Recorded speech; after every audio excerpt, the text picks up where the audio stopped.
ተክቼ ምንም አላጣው ለመለምኩኝ እንጂ አልተወለድኩኝ።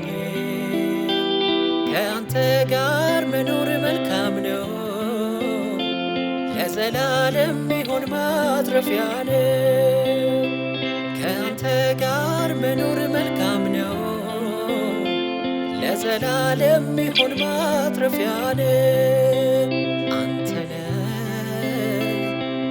የመጀመሪያ